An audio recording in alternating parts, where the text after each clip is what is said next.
Halo semuanya, saya Cynthia Megaria Situmeang dan hari ini saya akan mereview materi tentang Whole of Government atau WOG.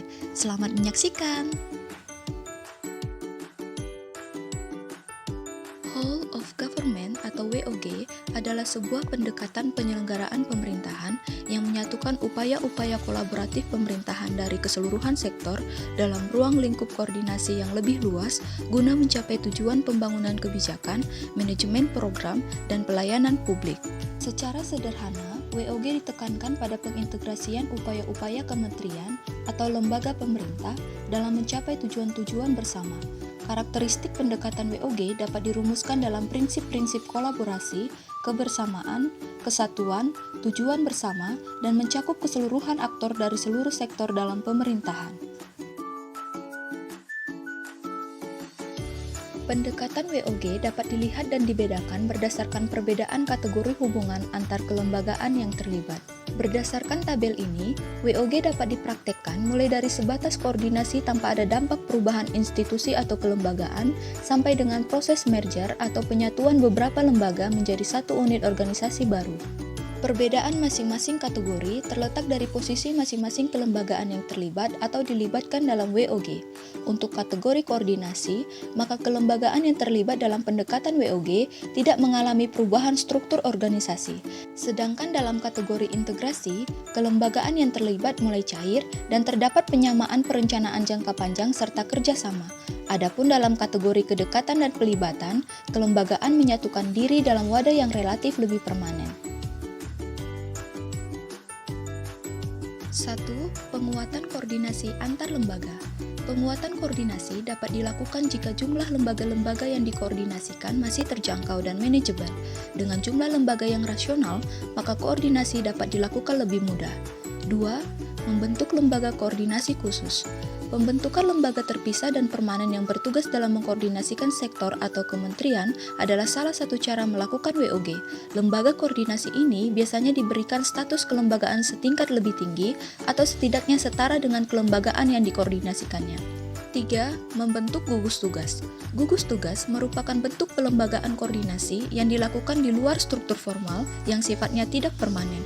Pembentukan gugus tugas biasanya menjadi salah satu cara agar sumber daya yang terlibat dalam koordinasi tersebut dicabut sementara dari lingkungan formalnya untuk berkonsentrasi dalam proses koordinasi tadi.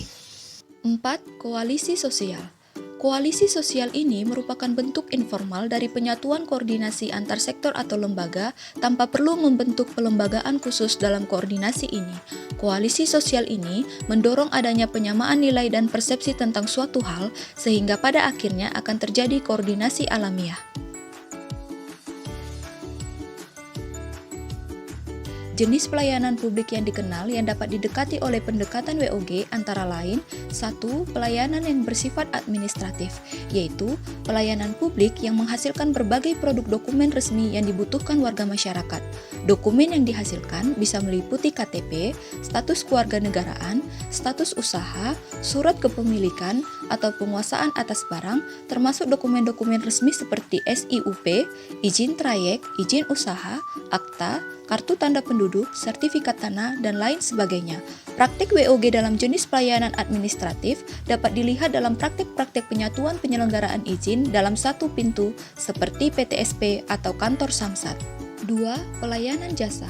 Pelayanan yang menghasilkan berbagai bentuk jasa yang dibutuhkan warga masyarakat seperti pendidikan, kesehatan, ketenagakerjaan, perhubungan, dan lainnya. 3. Pelayanan barang. Pelayanan yang menghasilkan jenis barang yang dibutuhkan warga masyarakat seperti jalan, perumahan, jaringan telepon, listrik, air bersih, dan lainnya. 4. Pelayanan regulatif. Pelayanan melalui penegakan hukuman dan peraturan perundang-undangan maupun kebijakan publik yang mengatur sendi-sendi kehidupan masyarakat. Adapun berdasarkan polanya, pelayanan publik dapat dibedakan dalam 5 macam pola pelayanan, antara lain 1. Pola pelayanan teknis fungsional.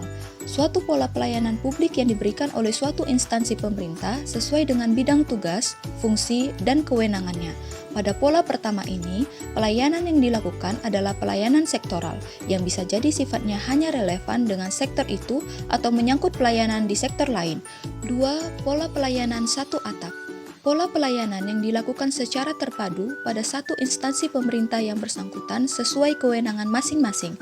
Pola ini memudahkan masyarakat pengguna izin untuk mengurus permohonan izinnya walaupun belum mengurangi jumlah rantai birokrasi izinnya.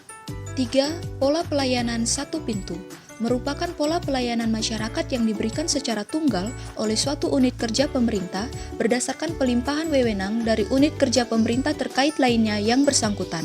Ini adalah salah satu bentuk kelembagaan WOG yang lebih utuh, di mana pelayanan publik disatukan dalam satu unit pelayanan saja dan rantai izin sudah dipangkas menjadi satu saja. 4. Pola pelayanan terpusat. Pelayanan masyarakat yang dilakukan oleh suatu instansi pemerintah yang bertindak selaku koordinator terhadap pelayanan instansi pemerintah lainnya yang terkait dengan bidang pelayanan masyarakat yang bersangkutan. Pola ini mirip dengan pelayanan satu atap dan pelayanan satu pintu. Perbedaannya tergantung pada sejauh mana kewenangan koordinasi yang diberikan kepada koordinator. 5. Pola pelayanan elektronik.